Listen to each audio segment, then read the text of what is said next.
Pak Menteri, jadi kemarahan publik itu wajar, Pak. Pemerintah saja nggak sinkron soal data. Saya kutip terakhir ya Pak ya, dari Mensos ini ya. 54 juta orang miskin tidak menerima PBI, ini Mensos yang ngomong. Yang kedua, 15 juta orang mampu menerima PBI. Sementara saat ini 11 juta dinonaktifkan. Ini gimana gaduh Pak. Menteri Keuangan, 41% penerima PBI tidak layak. Semerautnya data ini menjadi pemicu dan itu ada di hulu, bukan ada di Bapak Ibu sekalian yang ada di sini. Saya sepakat itu, bukan di ranah BPJS Kesehatan, bukan di Pak Menteri Kesehatan. Jadi sebetulnya kalau hari ini mau diselesaikan secara utuh ya BPS, Kemensos, Kemenq, Mendagri itu yang tanggung jawab. Ini loh Pak sumber kegaduhan Pak. Dan ini dari dulu nggak pernah selesai. 2021 Pak, rapat sampai subuh di Komisi 9. Waktu itu 27 juta kita minta cleansing. 2021. Jadi komitmen Komisi 9 ini ngawal JKN ini nggak main-main. 2025 kemarin 7,2 juta data di Taiwan gaduh. Sekarang tambah lagi 11 juta. Gimana nggak gaduh Pak? Dan ini menyangkut orang miskin. Bapak Ibu harus tahu, orang miskin itu konstitusinya jelas. Undang-Undang Dasar mengatakan bahwa kesehatan hak rakyat semua harus memperoleh akses. Yang kedua, seluruh penduduk wajib menjadi peserta BPJS. Yang ketiga, orang miskin ditanggung negara. Jadi yang kita bicarakan hari ini menyangkut orang miskin, jangan main-main. Pak Edi. Oke, saya clear dulu ini. Biar karena Pak Menteri waktunya terbatas. Nah, sebentar. Bapak Ibu, sebelum kita lanjutkan Pak Edi untuk bertanya, karena ini kan ada yang harus menyampaikan juga materi. Ini kita sepakat. Sebentar. Apakah Bapak Ibu setuju Pak Menteri meninggalkan tempat ini supaya tidak terbatas?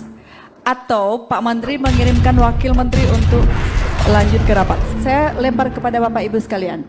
Karena ini kalau seperti ini ada dua pilihan. Pilihan yang pertama, kalau Bapak Ibu setuju Pak Menteri tinggalkan, artinya Bapak Ibu sudah bisa mendalami atau bertanya sebelum pemaparan berikutnya, materi berikutnya. Jadi ini saya berikan kepada Bapak Ibu untuk memilih apakah Pak Menteri tetap di tempat dan kita lanjutkan untuk pemaparan materi dari Ketua DJSN, Dewan Pengawas dan Direktur Utama BPJS, atau pertanyaan kita berikan saat ini sebelum Pak Menteri meninggalkan tempat ini. Kami persilakan Bapak Ibu sekalian. Pimpinan usul Pak Menteri dituntaskan berdiskusi dengan Komisi 9. Nanti narasumber yang lain melanjutkan presentasi dan diskusi dengan Komisi 9. Jadi untuk tidak meninggalkan tempat saat ini. Karena kalaupun nanti dipersilahkan meninggalkan tempat, khawatir kesininya juga beliau rapatnya juga sampai jam berapa kita tidak paham ya. Jadi lanjut saja. Sekarang tidak harus menghadirkan Pak Wamen. Kita cukup dengan Pak Menteri langsung yang sebagai yang punya kewenangan lebih ya terintegrasi. Makasih. Baik, artinya Pak Menteri diizinkan ketika sudah menjawab seluruh pertanyaan dari teman-teman. Bapak Ibu setujukah apa yang disampaikan? Jadi silakan membantu menjelaskan saja. Maksudnya Bu Ketua tadi, apakah Pak Menteri diizinkan untuk meninggalkan tempat 11.30 atau Pak Menteri tetap di sini sampai rapat selesai? Gitu aja. Gitu ya? Iya, betul. Kami berikan pilihan ini kepada Bapak Ibu sekalian. Kami persilakan. Kalau tadi Pak Riyad sudah sampaikan, artinya mengizinkan Pak Menteri meninggalkan tempat ini, tapi menjawab dulu seluruh pertanyaan dari teman-teman yang hadir pada saat ini. Kami persilakan Bapak Ibu yang lain. Boleh saya menyampaikan sedikit Bapak Ibu. Memang saya ada rapat ini tujuannya ya nggak penuh seharian. Rapatnya itu mungkin hanya 1 sampai 2,5 jam untuk membahas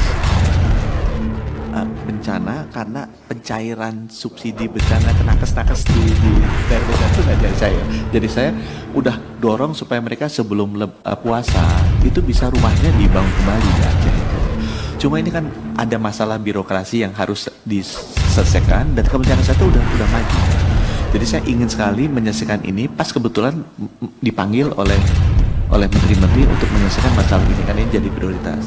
Yang saya janji, saya sebenarnya usulkan tadi ke Pak Ketua, saya minta izin jelaskan ke Bapak Ibu dan saya nanti kalau boleh sampai 11.30 saya di sini, saya terima semua pertanyaan, saya jawab.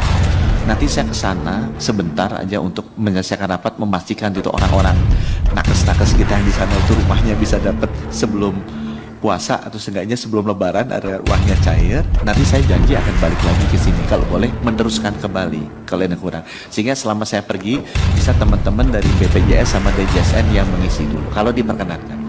Kami serahkan ke pimpinan. Saya kira kita hormati Pak Menteri. Sebentar Pak Edi. Kami persilakan dari Pak ini dulu. Kalau saya sih sebenarnya yang mana menjadi prioritas Pak Menteri, ke sana atau di sini? Nah, kalau dua-duanya menjadi prioritas, tinggal pilihannya yang mana? Ke sana dulu, terus balik lagi nanti sebentar, atau Bapak selesaikan dulu di sini, baru ke sana. Nah, dan apakah rapatnya di sana harus 11.30? Karena gini Pak, ini persoalan BPJS ini kan lagi viral Pak, menyangkut masalah penghapusan tunggakan, kemudian hilangnya daftar kepesertaan PBI.